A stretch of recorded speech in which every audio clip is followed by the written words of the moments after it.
Hello everyone and welcome to Valamore Things. Feel free to follow me to see more of my content. Thank you and I hope you'll enjoy the video. Hello guys and welcome back to another video. Today we're playing Boros Convoke. Thanks to MH3 cards we have 3 new additions that are insanely good in this deck. First one is Guide of Souls, second one is Ocelot Pride, and the last one is Ajani and Nacatl Pariah. Ocelot especially is very good here because of the number of permanents we generate throughout the game. We will easily get the city's blessing. So, what is the plan with Boros Convoke? First of all, we need to flood the board with cheap creatures, while the ideal start is to play turn 1.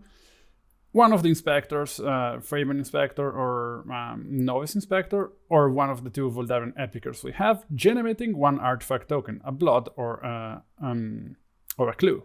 So, generating an artifact that we can sacrifice to Gleeful Demolition or Kuldotha Rebirth on turn 2. So, Kuldotha Rebirth and Gleeful Demolition are our main token generating cards.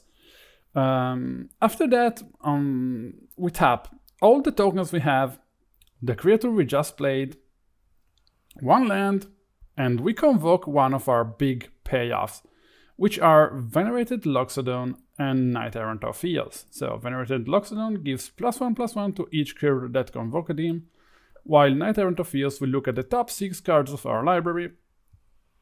We can grab one with mana value X or less from among them, where X is the number of creatures that's convoked Knight-Errant of Eos. We put the revealed cards into our hand.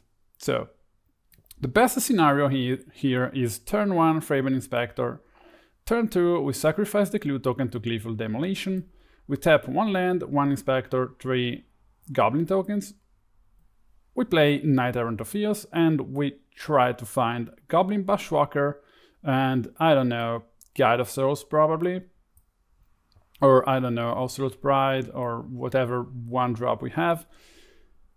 And then on turn 3 we play that 1-drop, we play Goblin Bushwhacker, we kick everything we have, so +1/+0 and gain haste at the end of turn, and we swing for lethal. So that's the plan.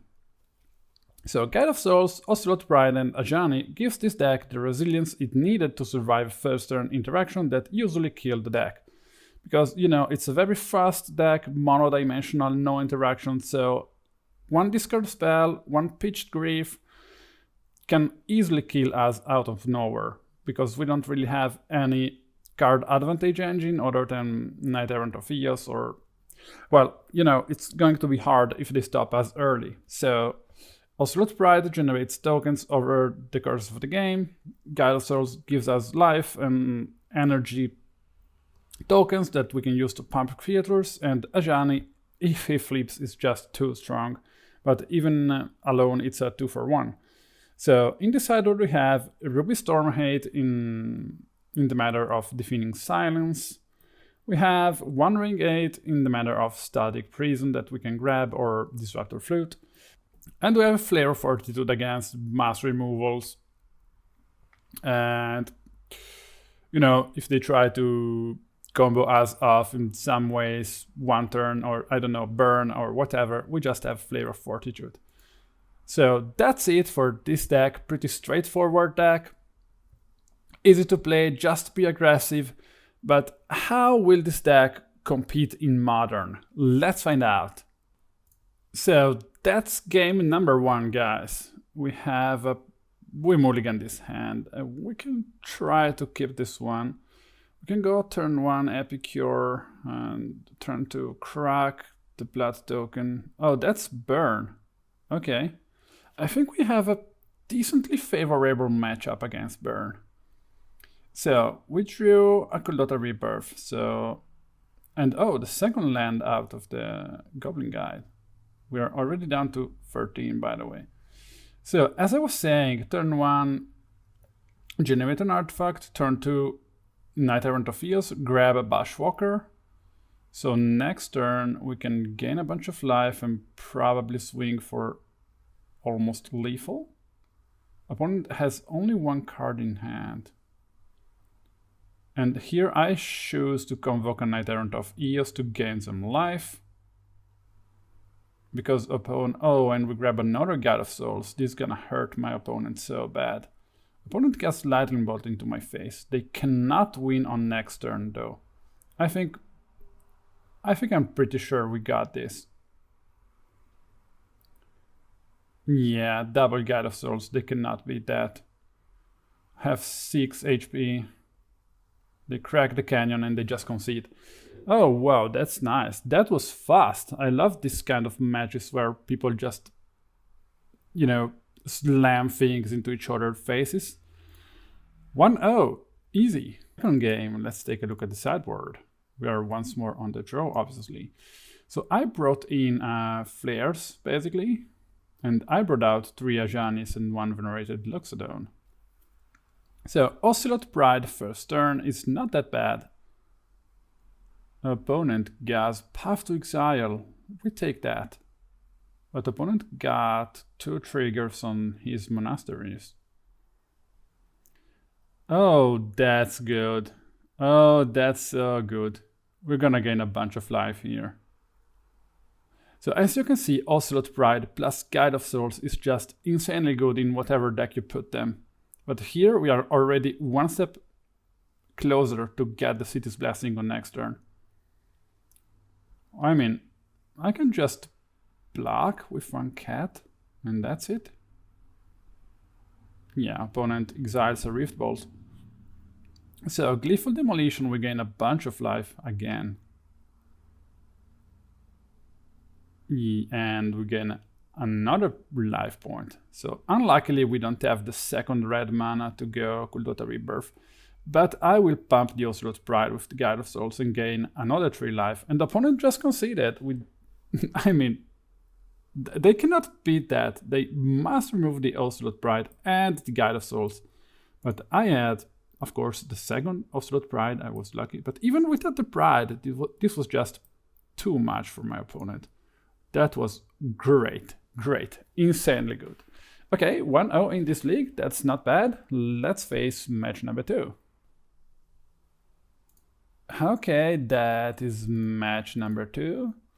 We mulligan, we are on the draw again though. We keep a 1-lander, but... Okay, opponent, Dragon's Ray Channeler. Is it like Prowess? So we have a good start. We need another land to execute the game plan. Opponent gas Kiln Feed? What? What tier is it, guys? What is that? And we don't find the second land, so... Oh, Lava Dart. Oh, that is scary. I might actually lose... Oh, another Lava Dart? Okay. Then they're gonna sacrifice a mountain, yeah. Another Lava Dart. Oh, what is happening? Oh my god. Mutagenic growth. Okay, and we're done. What in the world is that? What is this? What is that? Monster's Rage. Okay, and has Trample. Interesting. Interesting deck. What the heck? Double mutagenic growth. Okay. That was fast, even faster than we are. Okay, well, G2. That was insanely scary. I think I brought in Deafening Silence and 2 flares. I should have probably brought in 4 flares, probably. Okay. So they killed our guide. We got Inspector, sack, 3 tokens. So this is looking more like a Magic the Gathering game this time around. Sure thing. Okay, yeah. Sleek shot, okay. Opponent swings for... No. I definitely shouldn't block here. Mutagenic growth. So I can just go Bushwhacker, swing with everything. Yeah, probably, since I have another Bushwhacker. Bushwhacker? Bushwhacker? How do you say that? Okay, so opponent cracks and kills my Novice Inspector. Scale up. Okay. I definitely... Oh, another scale up, and I think I'm done. Yep. That's 16 damage. I should have asked for my opponent's deck list, because that is just pure fire. I love this deck. So he completely annihilated me. What was that? Scale up? Monstrous Rage? What in the world is that? Well played, opponent. If you're watching this video, please send me your deck list. Okay, again, this is so fast. Match number 3. We are 1-1 in this league. And I have a 1-lander, but I am on the play. I try my luck and keep, because I have Kuldotha Rebirth and Double Inspector. So I can still convoke on turn 3, possibly. Okay, Eldrazi. Sure thing. So I go another Inspector. And my plan here is to convoke next turn into Venerated Loxodon and close out the game on turn 4, probably. So I go Rebirth, convoke the Venerated Loxodon. Pass the turn. Opponent gas, Kozilek's command. Yep. Scries and makes a few Eldrazi spawns. Okay, opponent has a lot of mana now, that's scary. All is dust, sure. Can I draw a goddamn land? Opponent. What are you doing? Devourer of Destiny. I don't see the point in continuing this game. Yep, yeah, let's concede. Well, all is dust. Well, we were a bit unlucky, but I don't think we could have survived the all is dust, by the way. Okay. G2. What do we have in the sideboard against Eldrazi? Probably not a single card.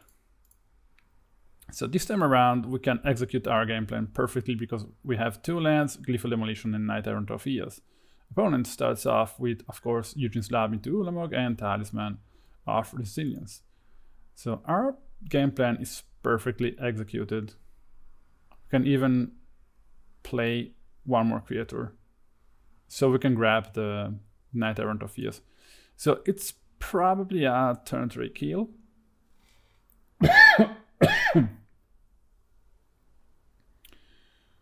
Karn, sure thing. Opponent plus Karn. Did he just misclicked? So it's probably worth playing the Knight-Errant of Eos, grabbing the God of Souls and another Bushwhacker. We go with the first Bushwhacker. And opponent is almost dead. They cannot go in any way. Oh, they just conceded. They cannot go in any ways. All is dust this turn, and whatever they might play, I mean 1, 2, 3, 4, 5, 6, they cannot go even Devourer of Destiny. So I had an easy win in this case. So if we can execute our game plan as we want and we draw the lands, we need to draw not too much, not too few. We are decently unstoppable, but opponent has to play closely to 0 interaction, or we cannot do that.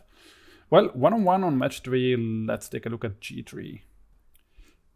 I wonder, what can I do to improve this deck? Okay, opponent first time Devourer of Destiny. And they go Eugene's Lab on the Devourer into double Expedition map. They only have 3 cards in hand left. They took a mulligan. Okay, so once more we have a very good start. We can go Guide of Souls into big Convoke, into Venerated Loxodon and a lot of energy. This means that next turn we have the win. Opponent cracks the map, looking for his hugest power plant. So we have 2, 4, 6, 8, 10, 14 Just infinite damage. Oh, and we top deck the Bushwhacker. That's not bad. I won't complain about that. Yeah. And we can just crash the opponent with a lot of goblins. We didn't even need the Ocelot Pride. And I'm gonna pump the Venerated Loxodon, I don't really care. Yeah, opponent, you're dead. Opponent gets -1, and we won. We are 2-1 in this league, and let's get on with match 4. Okay, that's match 4. Will I ever learn the difference between matches and games? Probably not. I'm just too stupid for that. Opponent is on Yawgmoth. Okay. We have double Guide of Souls. We can already trigger and inflict 3 damage to my opponent. And we create a token because we gained life. So we get 2 more life and 2 more energy tokens. And we're already close to the City's Blessing. We now have the City's Blessing. If I were my opponent, I would probably just concede. This is just too much. Too much energy. 2 more Guide of Souls, but I'm grabbing the Bushwhacker just to be sure I can win on next turn. I don't think the opponent has enough value to even bother me. So I am spreading the pump from the Guide of Souls among more creatures, so if they break one, the other one is still alive and beating. So yeah, Ocelot Pride triggers end of turn. we gain so much life. We're already at 40. So many cat tokens, cat warrior. Oh my gosh. That is just so stupid. If you don't kill any of my creators early, you will just be completely destroyed. I look at this board state. What is that? Opponent gets Court of Calling, grabbing his Yawgmoth. Okay, so they start doing their thing, but they only have 4 HP. I doubt they can do much. Okay, they killed Ajani. I don't care. Now they have 4. Yeah, and they just conceded. I don't think they have a single way to get out of this. It's just too much. Well, that's an easy win. G2. So here I should probably bring in Disruptor Flutes or not. I ruled out Venerated Loxodon though. For Static Prison. Probably Disruptor Flute was better, but I don't know. I'll stick with my decision. That's okay. Wall of Roots into Delighted Offling, sure thing. So now we have our favorite start with Guide of Souls, Epicure, and Knight-Errant of Eos, grabbing 2 more Knight-Errants. That's so good. I'm lacking a bunch of lands though, but next turn we already have the City's Blessing, and opponent cracks the Guide of Souls. They know it's just too powerful. I might want to grab the Grist, probably, yep. I have plenty of energy, so Ocelot Pride, we have the City's Blessing, we convoke another Knight-Errant of Eos, grabbing Guide of Souls and Ocelot Pride. They are just too goddamn good. And a swing. Opponent blocks the Epicure because he wants his root for Card of Calling next turn probably. Opponent pulls Asia on my Static Prison, gets back his Grist. Okay, so as you can see we have, look at this board state.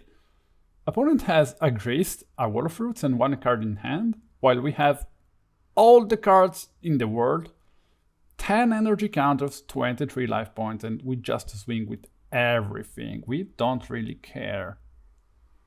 And we pump something with Guide of Souls, which is going to be Ocelot. Opponent blocks, but I mean, opponent, it's too late for you. double trigger from Ocelot? Oh my gosh, so many energy, so much life. I wish I could play Magic like this every single day. That's just hilariously good. Hilariously good. Look at how much energy I'm generating. I'm feeling sorry for my opponent, but there's no point in keep on fighting. Yeah, and opponent just conceded. Oh, that's nice. Well, we are... Oh no, he didn't. He actually didn't. But he will soon. Yeah, opponent just conceded. Yep, my interface was bugged. Yep, opponent conceded. That's it. 3-1 in this league. Can we get the 4-1 in the last match? Let's find out. Okay, last match against It's Swifty Time. We have a... Okay, that's Tron again. We can beat them. We already beat them once. I should have probably... No, that's fine. But they have Tron on turn 3 and we are on the draw, so it's gonna be problematic. And we don't have the Knight-Errant of Eos. We can swing them, use Guide of Swords. It's 3 damage, flying damage. Opponent is gonna crack the map, grabbing the power plant. Opponent power plant. One ring. Yep, okay. So is this another game where we just die to the one ring? Opponent does nothing for 3 turns and then one ring and they win the game? Is that one of those games? Yeah, seemingly yes. 9 cards in hand, so hard to tap the ring. Oh, that's another ring. Unexpected. Really unexpected. Okay. So we draw a card with Sunbaked Canyon and we draw another Sunbaked Canyon. Things aren't looking great for us and I should not play anything beside what I already have in play to avoid getting destroyed by all this dust or any kind of mass removal, Oblivion Stone or whatever in the world they might have. Opponent, 9 cards in hand. They don't even tap the ring, they just play whatever big menace they might have. All is dust, sure thing, man. 5 mana. Don't not seer. Fair enough. So I just decided to concede here because there is no point in fighting a Tron with an active ring, with 6 cards in hand, a Thought Not Seer discarding my best card, and me with nothing in play. So, yep, they've started. Tron turn 3 means we are dead. Okay, we're down 1 game. Let's take a look at the next one. Okay, so we take a mulligan and we take another mulligan and we have a super mediocre hand with Novice Inspector into Gleeful Demolition and a Static Prison to get rid of the One Ring. Sideboard was the same as last time. Okay, so turn 1 Expedition map, sure. Static Prison, we grab the map and Ocelot Pride. I think this is actually mattering, grabbing the map. But of course, opponent doesn't need a map to assemble the Tron. So we swing. And opponent has a Dismember on Ocelot Pride. Okay. And we play Disruptor Flute on the One Ring. Opponent doesn't have Tron.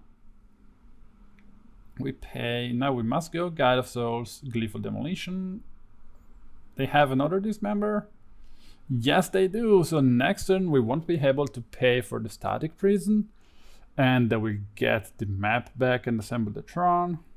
Okay, double Dismember. Not bad. Oh, they already have the Tron, of course. Yeah, so I just decided to concede because once more there is no point in going further because the opponent can just grab whatever they need to just board wipe me. And I think that's it. You know, probably grabbing a solution for my Disruptor Flute, and or I don't know, just playing, I don't know, Bridge or whatever they might have in the sideboard. I don't think I can survive that. I have no cards in hand, no way to draw anything. Oh, what an anticlimactic end. 3-2. I mean, I swear to God, all my leagues are like 3-2, 3-2, 3-2, and perhaps sometimes I'm able to get a 4-1 with like the Samwise combo deck. I got a 4-1, but it has been ages since the last trophy. I mean, I'm not trying that hard to get a trophy because I could have played some tier decks, but yeah, well, that's it. So let's talk about this deck in conclusions and wrap up.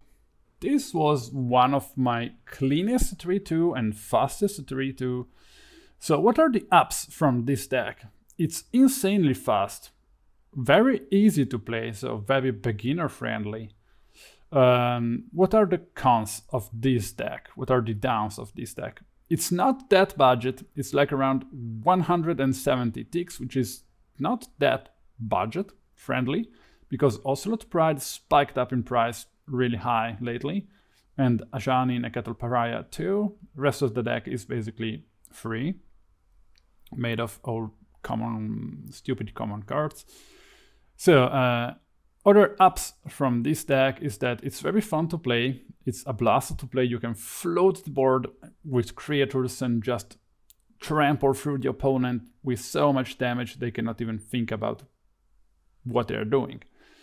Downs are that if you don't have an extremely fast hand, like we've seen this time with Tron, they can just slam a ring into your face and you won't be able to recover because main deck you don't have many answers to the ring, and even in the sideboard it's very hard to deal with that. Also, it's very vulnerable to master removals even though we have Flavor Fortitude in the sideboard. So conclusions. Will I bring this deck to a tournament, paper tournament or a modern challenge? Probably not. Will I bring this deck into an FNM or local game store tournament just to impress my friends with how fast this deck made of mostly common cards is in the current metagame? Yes, I will do it 100%. It's super fun to play. So, would I recommend spending your actual money on this deck? Absolutely no. If you have a rental cards program like I have with Card Order, this deck will cost you around $5 a week, which is for most people nothing. So will I rent this deck and try to play it for a league? Yes, I will definitely do. So I hope you enjoyed the video, guys. I hope you had fun, and I've seen that I'm getting many subscribers lately, so thank you so much for watching my videos actually. And I really hope you enjoy my videos, and I love making content for you guys. So leave a comment if you like my videos and tell me what you want me to play in the next one. See you soon in another video. Goodbye, guys. Have a nice day.